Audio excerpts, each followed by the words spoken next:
Queria começar te agradecendo aqui a participação no AgriShow com você, de estar conversando com a gente.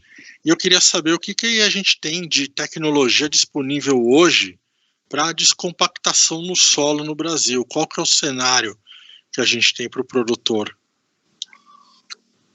Boa tarde, Thiago. Aqui é Zé Ronaldo. Para a descompactação, nós temos várias tecnologias, né? Precisamos também entender o que é um processo de compactação. Mas, numa sequência lógica, nós precisamos primeiro de uma informação. Então, o produtor tem que estar informado sobre o que é uma compactação e seu processo. Se a compactação já estiver implementada, nós temos hoje maquinário para promover a descompactação, né? Então, hoje existe muita tecnologia embutida nas máquinas agrícolas que permitem a descompactação, mas o melhor é que a gente evite a compactação, ou seja, que a gente trabalhe com manejo de solo e com sistemas de produção integrados, principalmente envolvendo a parte do sistema de plantio direto e a parte do sistema de produção de integração lavoura-pecuária. Tá. Quando a gente fala de compactação, que o primeiro passo é entender o que é a compactação do solo, o que é, como é que acontece essa compactação? A compactação de solo é um processo onde eu tenho uma redução da porosidade do solo. E eu tenho a porosidade dividida em duas, né? A gente chama de porosidade total. Essa porosidade total ela é composta de macroporos e microporos, de maneira mais grosseira. Podemos dividir um pouquinho mais essa questão da distribuição dos poros, mas simplificando macroporos e microporos, dando porosidade total. Isso corresponde à parte de aeração do solo, que é 50% de todo o volume que o solo tem. Quando eu começo a trabalhar o solo em condições inadequadas, eu começo a diminuir a porosidade total e aumentar, reduzindo a macrosidade e aumentando a microsidade. Então, eu fico com mais microporos do que macroporos, e isso impede que promova a infiltração da água, que a água percole no perfil, e, consequentemente, também o desenvolvimento de raízes. Tá. Quais as consequências que eu tenho nisso aí, visualmente?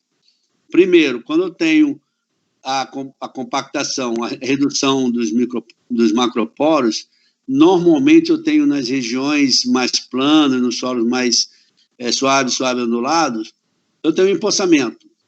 Então, esse é um sintoma típico de compactação de solo. Então, eu tenho Se eu olhar meu cultivo e ver que ali está formando poça de água, certeza que está compactado. Está compactado. Então, esse é o primeiro sintoma. Na época das águas é fácil de ver. O segundo sintoma, também mais simples, é o baixo desenvolvimento das plantas devido a um baixo desenvolvimento radicular. Então, eu vejo plantas, seja de soja, algodão, milho, o que for, com baixo desenvolvimento. Eu tenho que entender que se eu fizer toda a parte de adubação, calagem, tratos culturais corretos, eu teria que ter um desenvolvimento de uma planta adequada. Se essa planta está menor desenvolvimento, tendo um desenvolvimento menor, existe uma atrofiação das raízes. Ou seja, quando o solo está compactado, a raiz não cresce. Não crescendo, ela não explora nutrientes e água.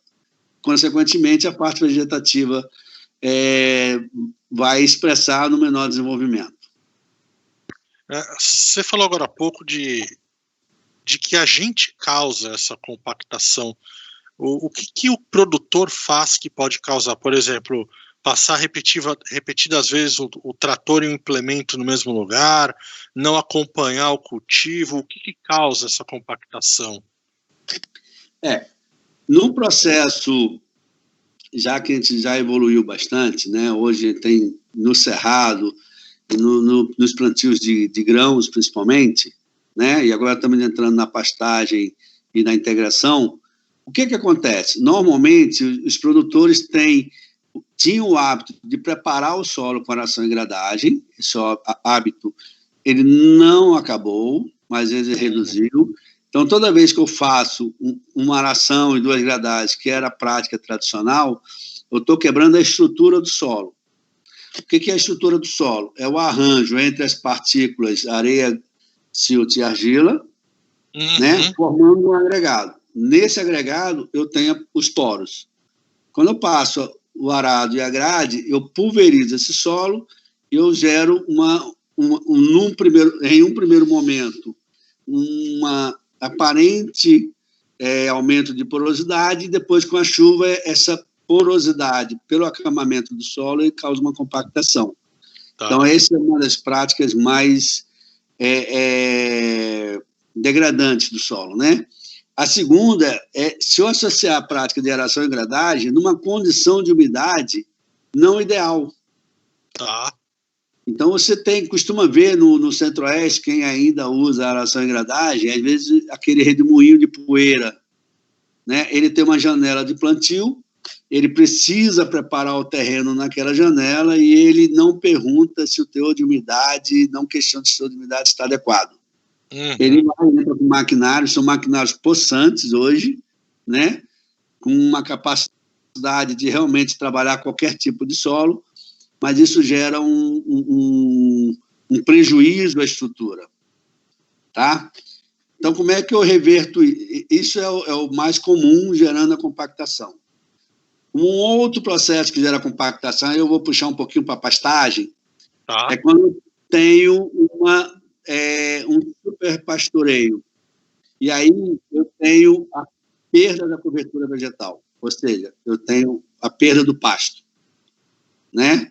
E aí o gado vai pisoteando, vai compactando o solo, porque o gado tem um peso aumentado pelas patas, que gera uma pressão muito positiva na superfície do solo, e isso termina compactando solos em pastagem, gerando, em ambos os casos, seja na mecanização, como seja no pastejo, além da compactação, eu tenho um segundo resultado, que é a erosão. Como a água não infiltra, ela bate na superfície do solo e ela tem não tem uma porosidade, e muitas vezes, a maioria das vezes, não tem uma cobertura, seja morta ou viva, ou seja, se eu tenho um pasto bonito, bem desenvolvido, eu tenho uma camada de capim, né, de 20 centímetros, que quando a chuva cair, independente da sua intensidade, a primeira coisa que ela encontra é o quê? A folhagem da pastagem.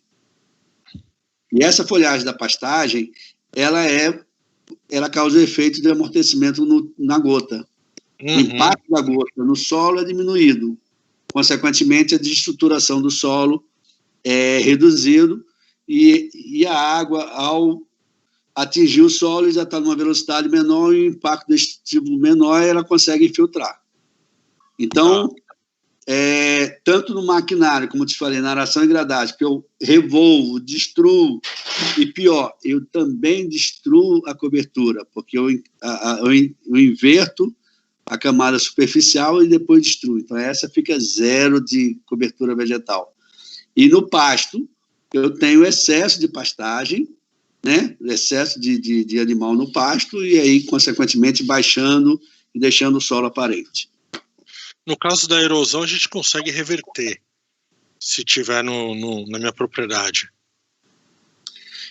Mais ou menos. Nós temos diversos níveis de erosão. Eu tenho, por exemplo, o que a gente chama de erosão laminar, que você não vê o solo saindo, você não vê um sulco, você não vê uma ravina, você não vê uma vossoroca. A chuva cai por igual, ela distribui no terreno por igual, mas ela vai tirando aquela camadinha superficial, né? O produtor não percebe isso porque não tem uma grande erosão. Se for um produtor de grãos, ele normalmente recupera isso com adubação e calagem. Tá. Só que ele começa a gastar mais com adubação e calagem, né? Com a correção e com a adubação. Quando você já vai para a questão da erosão em sulco, em ravina, e quando chega a vossoroca, essa não tem solução. O vassorocamento é o último estágio de erosão e é um processo onde não é economicamente viável. Normalmente, elas são áreas que vão ser isoladas para que o processo não avance. Mas quando você está em erosão por sulco, por exemplo, você ainda pode trabalhar em nível, né, com aração e gradagem, fazendo terraço e recuperando essa área. Mas você já perdeu o solo. Esse solo leva algumas centenas de anos para se formar, e o que já foi erodido já levou o seu calcário e seu adubo. Então, o ideal é não permitir que eu entre no processo de compactação, que é o nosso tema, e que esse processo de compactação não permita que o ambiente se degrade no nível de erosão.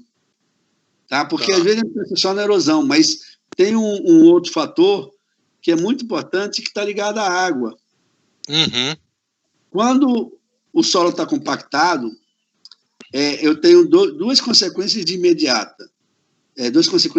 A primeira, se ela não infiltrar, eu não tenho recarga de aquífero.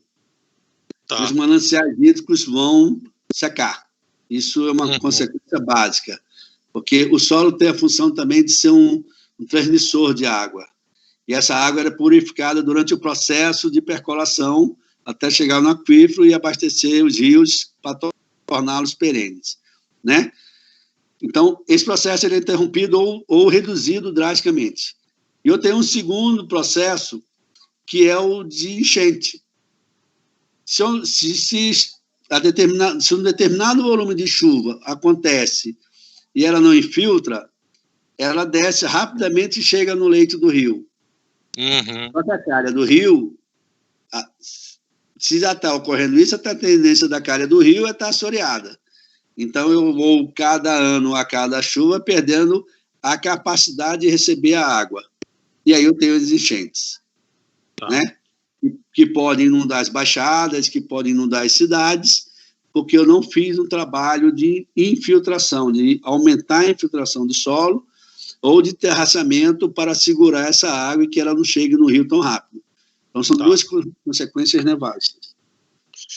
No começo da conversa, você comentou sobre o plantio direto, integração de lavoura, pecuária, floresta. Qual que é a relação dessa trinca, né, ou de um com o outro na manutenção do solo? Por que eu me referi a dois sistemas? Né? Porque eu não preciso de um para ter o outro. Exato. Né? Então, hoje, a evolução está levando para a integração na lavoura-pecuária. Mas aquele produtor que ele é sojicultor e na safra faz milho, sojicultor na safra de verão e a safrinha de milho, né? O que faltaria para ele, dependendo das condições ambientais de chuva, era ter uma cultura de inverno após o milho, né? Ele não quer fazer a integração na lavoura-pecuária-floresta, mas ele pode fazer um bom sistema de plantio direto, que seria o rodízio de culturas anuais, pode ser soja, milho, trigo, soja, milho, algodão.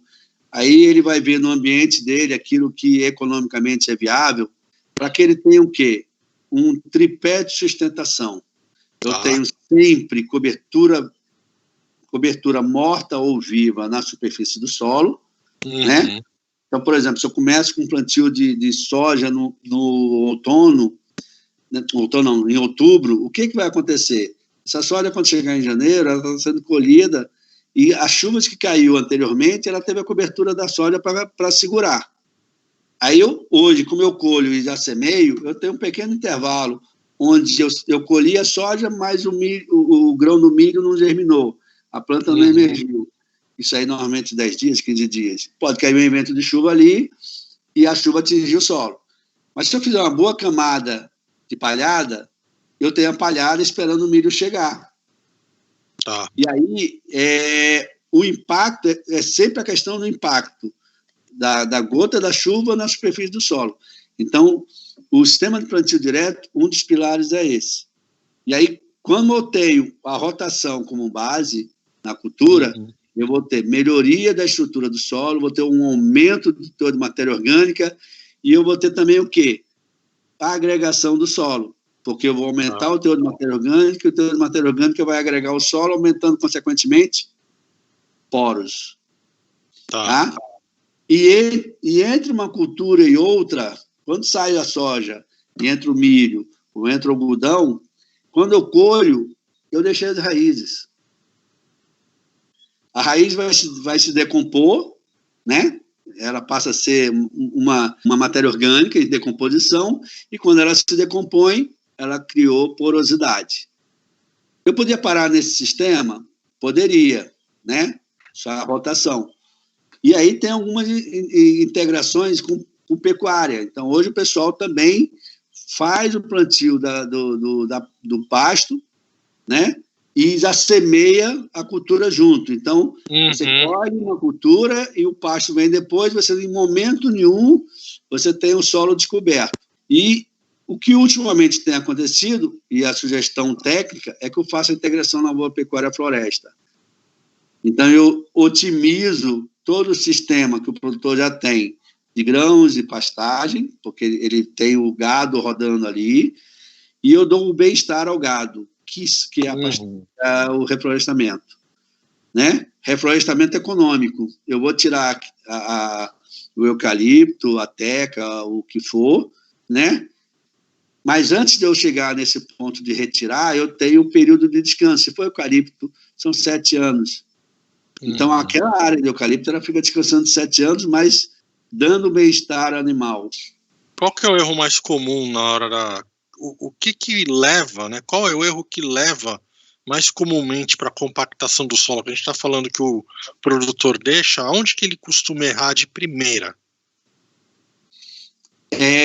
Vamos entender alguns processos, né? Primeiro, ele tem que entender a sua localidade. Então, quanto mais eu saio do sul e vou para o centro-oeste e migro para a Amazônia, para o norte, eu começo a ter diferentes processos de precipitação. Então, o sul chove bem, né?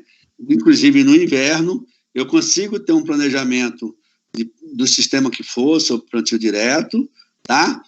Quando eu vou para o sudeste e para o centro-oeste, eu já tenho um período muito seco, eu, às vezes não consigo fazer 3 culturas no ciclo, uma rotação bem feita no centro-oeste pela escassez de chuva nessa época que nós estamos agora, na época do inverno, né?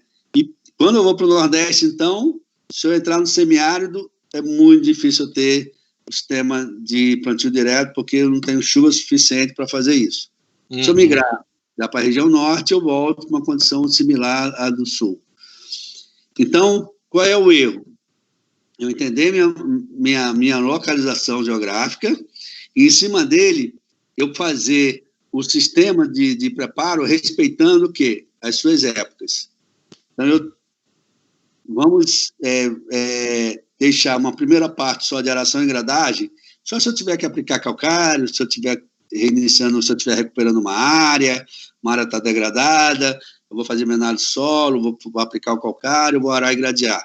Eu não estou numa situação dessa, eu estou numa situação um pouco melhor. Eu já fiz calagem, eu já estou com o meu plantio bem definido. Eu não posso dispensar o respeito ao conteúdo de água, seja na época do plantio, seja na época da colheita, porque se eu colher muito úmido, ou se eu plantar muito úmido, o peso do maquinário vai compactar o solo. O segundo é que muitos produtores não consideram a questão da palhada, né, e não fazem terraçamento. Essas duas práticas mecânicas, durante um tempo, elas foram renegadas em segundo plano. Aí entrou o sistema plantio direto, eu posso tirar os terraços. O terraço é uma prática mecânica de conservação do solo fundamental, tá? Porque vai diminuir o fluxo de água, a velocidade dessa água no declive e, consequentemente, diminuir a erosão. Se eu diminuir a erosão, eu estou diminuindo a compactação. E talvez o último erro que ele ocorra é não trabalhar uma relação de peso, tá? Da máquina com a capacidade de suporte do solo. Então, você tem máquinas muito pesadas, né? Algumas vezes você não tem alternativa para isso, por exemplo, você está colhendo cana, o maquinário é pesado, a passagem das máquinas é intensa, né? O caminhão de transbordo, etc., então, você não consegue fugir. Mas, se você otimizar esse trânsito de veículos, de máquina, com peso adequado à capacidade de suporte de solo, a gente vai diminuir muito o processo de compactação e degradação dos solos. Ok. José, eu queria agradecer a sua aula aí de compactação e descompactação do solo. Lembrar o pessoal que está assistindo a gente que a Embrapa é colunista lá do digital.agrishow.com.br, tem diversos textos sobre manutenção do solo, tem material para download sobre como cuidar do seu solo melhor. José, mais uma vez, super obrigado pela sua participação aqui no AgriShow com você. Tá ok, Thiago. Obrigado pela oportunidade. Estou à disposição.